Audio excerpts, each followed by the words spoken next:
What's up, everybody, and welcome back to the Seven Figure Annuity Sales Podcast. It's Caleb North here with you today.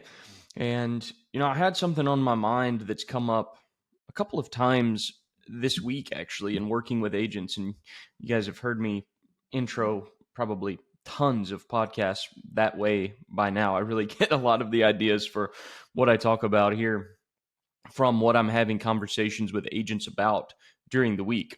And there have been a couple of instances this past week where I've been asked, by agents, how should I pitch this?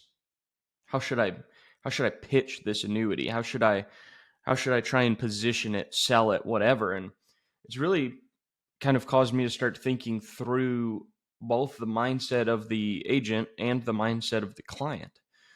And what I responded to those agents with was, well, what do they need? And before I get too far into this, no, this is not a podcast explicitly about the importance of fact finding. But I am going to share with you guys a few questions that we ask on our fact finder that you could implement today with your clients or any appointments you have that will change, I guarantee you, change and impact the quality of those appointments and your ability to write the business. So they would ask me that. I said, well, what do they need? And what I realized was, number one, they were newer agents. They hadn't actually done a fact finder yet. So they didn't really know what the client needed, what the client was even really looking for. It was more of a, hey, here's a situation. What type of product should I try to sell this person? And it was a good conversation for me to have with them because I was able to help them realize, like, we're getting the cart ahead of the horse here by selecting a product before we even know what they need, what their goals are. So, we use the opportunity to talk through the fact finder, which is super important. But here's the deal, guys. If you get a good fact finder, they will tell you how to sell them on the fact finder. Like, there are questions on our fact finder that we use that if you can get that information, it quite literally is the client telling you how to position your solution to them in a way that matters to them. Okay, so it's a hack the system type of deal. Not only does it give you the information you need to be able to put together a decent case design, but it quite literally tells you what is going to work to sell them on the concepts that you're positioning. And it's all rooted in problem solving, and it's all rooted in needs, and it's all rooted in goals. Okay. So it's not about, flashing shiny objects and trying to get them to buy into the, latest, greatest, hottest thing. It's you figure out what they need and you solve it. You figure out what their problem is and you solve it. Now, that said, I told you, no, this isn't going to be a podcast about the importance of fact finding, although we could probably hit that every single week, and there'd still be people not necessarily doing fact finding the way they should. But I want to share with you guys some very practical questions that we ask on our fact finder. Not the whole fact finder. I'm not going to give you away the secret sauce on the free podcast, but I am going to share with you a couple of questions that absolutely, I guarantee you, will help your appointments and help you get into the mind of your client. So here's what I've realized in working with agents is agents who write really, really good business are not necessarily people who are good at convincing other people that what they have is awesome. They're really, really good at understanding the way their client thinks and reframing what needs to be reframed. Okay? So the first question that I think about on our fact finder that helps you get into the mind of the client is a question toward the top of our fact finder. By the way, our fact finder is a one pager. Okay. So it's not crazy at all. You can go through it in literally a matter of 10 minutes with a client if you're kind of working through it pretty quick. It's not crazy. It's not scary to them. It's not a packet of pages that, they feel like they're sitting at the doctor's office getting an intake form or something. It's just one page and it has everything you need. But one of those questions toward the top of that fact finder is this: what is a reasonable rate of return. And you might be thinking, Caleb, what in the world does that even have to do with me selling an annuity? And my response would be nothing and everything. Okay? Because what they need the annuity to do may not be anything related to accumulation. They might need an income play. Okay? But getting an idea for what they think is reasonable is impactful. Now, I will say that question is going to be more impactful for those cases that you determine later on in the fact finder are actually accumulation needs. Okay, but you're going to ask it regardless. And here's what it does. Number one, if they actually have an idea of what a reasonable rate of return is in a portfolio or whatever, it allows you to show them rates, at least currently, that can return better than what they say is reasonable. So here's what I mean. Let's look at the last 25 years of the S&P 500 performance. If you go back from 2000 and you look at every year since, at least at the time that I'm recording, it's like between a 7 and 8% average return since the turn of the century. Okay, so 2.5 decades.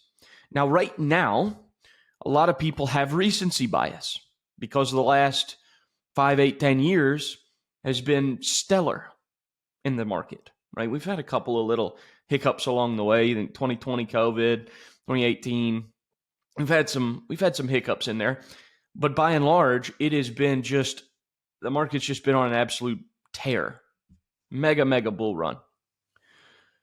So people sometimes have this unrealistic expectation that that's the norm. And it's not the long-term norm. It's the short-term kind of thing we've seen. But what that question allows you to do is understand, does this person have a reasonable expectation, or are they currently living in a place of recency bias? See, if somebody comes back and they say, 6 to 8% is reasonable, they would be correct. That's reasonable. And when you look at the historical performance of the S&P 500, and you kind of consider that the benchmark for the stock market, yeah, that's reasonable. If they come back and they say, 15 to 20% per year is kind of what I've been seeing, lately. It's like, well, now you have an opportunity to help them understand that what we've seen recently isn't necessarily the long-term norm. And you're able to kind of reframe a little bit. So you see now where their headspace is, and now you're able to reposition and reframe what is realistic. Okay? And it's not to try and give these people advice into or out of stock positions, securities. It's not to advise them. It's merely to look at the history of what we can see has factually happened and say, hey, if your expectation is a 15 to 20% return every year, looking at the long-term average, that's probably not a realistic expectation. So what would be a realistic expectation? And so you're able to kind of reposition that and reframe that. And here's why that's impactful. Right now, we have caps that are, let's just say 10% on the S&P 500. We've got participation rates right around the 50% mark. Okay. So if somebody comes back and they say, I'm expecting 15 to 20%.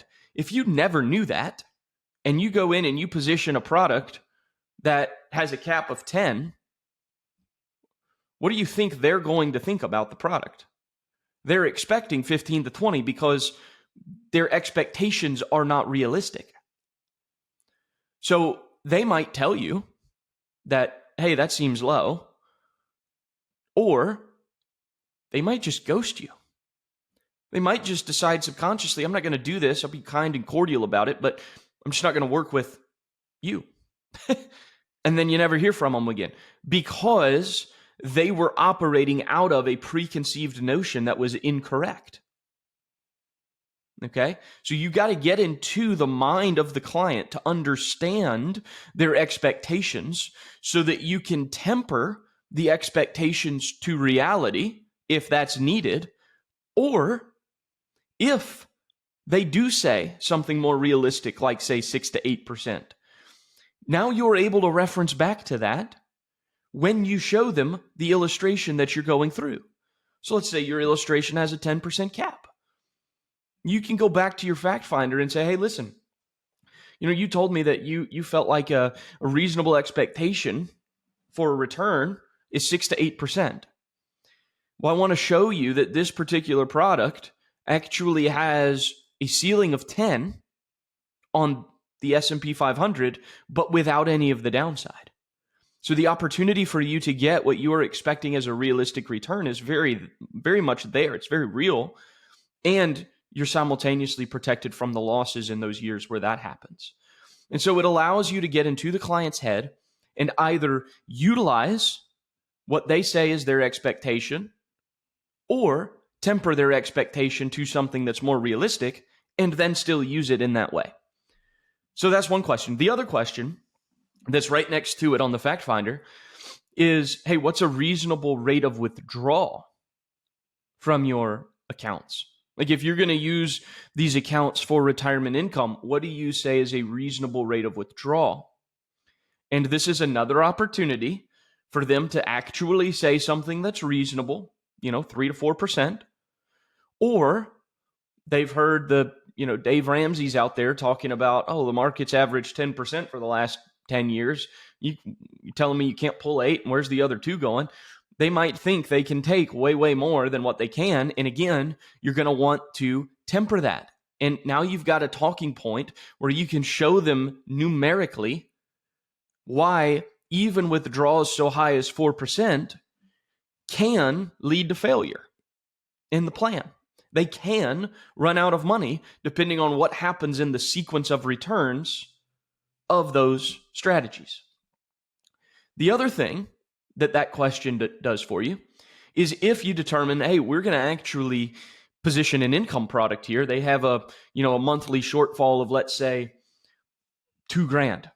So we got to make up $24,000 a year. Their plan was to pull that out of their, investments, whatever, their accounts and retirement. Just follow the 3 to 4% rule, however you want to, word that. And what you're able to do is take a portion of their funds, place it into an income generating product, and get them all of the income they need guaranteed for life. And if their reasonable expectation for a return is, say, 3 to 4%, and your withdrawal rate is 8 to 10% of their initial premium and guaranteed income for the rest of their life, it allows you to show them that in this particular product that you have, they can actually take maybe twice as much as what they were expecting is reasonable and simultaneously guarantee that withdrawal for the rest of their life, regardless of how long they live, regardless of what happens in the market. Now, that account value might dwindle over time, right? They might see that account value dissolve in 12 to 15 years. But if you're only having to use a portion of the funds, that allows you to take the other portion of the funds, leave it in something else that you're not drawing from and is purely able to accumulate. So those 2 questions help you get into the mind of the client to help see what are their expectations. Do I need to temper those expectations down to reality? Or can I utilize those expectations to show them that even their reasonable expectations, we can do better in the product that we're positioning? There's one other question that's a little bit less related to the sale of the product and actually positioning the product, right? Pitching the product, and a little bit more related to figuring out, is this an income play or is it an accumulation play? And it goes like this. Is this a plan for living or a plan for dying? Some of y'all might have heard us talk about this before. If you're asking clients, is this an income plan or an accumulation plan? You're setting yourself up to sell a bunch of accumulation plans because you're not getting out of the paradigm of their preconceived notions that are probably incorrect. See, if you ask them, is this a plan for income or a plan for accumulation? You are subjecting the information you get from them to their understanding of how income and accumulation works. And that understanding could be wrong. In other words, you could be setting yourself up to get an answer that is not what they're actually needing. You have to understand that for the last 30 or 40 years, these people have been working, and the whole mental concept is accumulate, accumulate, accumulate. Build these accounts, build these accounts, build these accounts. Grow, grow, grow. You are not going to, in a 5-minute conversation with somebody, somehow shift their mentality out of accumulation that's been there for 30 or 40 years if you ask it that way. And here's the other thing. If you ask it in that way, is this a plan for income or a plan for accumulation? Even if it's a plan for income, you're setting yourself up to get an answer that says accumulation, because they very well might synonymize accumulation with the ability to take more income. The other thing is that you're positioning it as mutually exclusive. We can't have both. And it's true, if you're going to have a product that's generating a lot of guaranteed income, you're not going to see that account value accumulate. And if you're going to see good accumulation in an account value, you're not going to have very much income coming out of it. So by effect, yes, they are mutually exclusive. But if you position it in that way, you're creating a situation where now the client is biased toward accumulation, even if they need or want income, because when you position them in that manner, the only way in their mind that they get more income is by having more accumulation. So I guarantee you, if you ask, is this a plan for income or a plan for accumulation? You're going to be getting, 9 out of 10 say accumulation, accumulation, accumulation, and you're just going to sell a bunch of accumulation products. And then 3 years later, they're going to come back to you trying to figure out, hey, how can I get income on this? How can I make my withdrawals? And you're like, well, you said it was for accumulation. And they're like, well, yeah, but I needed to accumulate to get income. It's like, you've done a poor job of fact finding as an agent if that's the situation that you find happen. There is a better way to ask that question, and it goes like this. Is this a plan for living or a plan for dying? In other words, are you going to use this money to live on while you're alive, or are you planning to pass it on to heirs and beneficiaries? This retirement money that these people have only has 2 purposes. You have to understand, there is not a third purpose. They will either live on it while they're alive, or it will be passed to heirs and beneficiaries. I guess the third is, some of it will be used for taxes. Okay, but that's largely going to be as a subsequence of them using it to live on. There is only 2 outcomes for this money. By asking it, is this a plan for living or a plan for dying, you eliminate their preconceived notions about how accumulation or income works.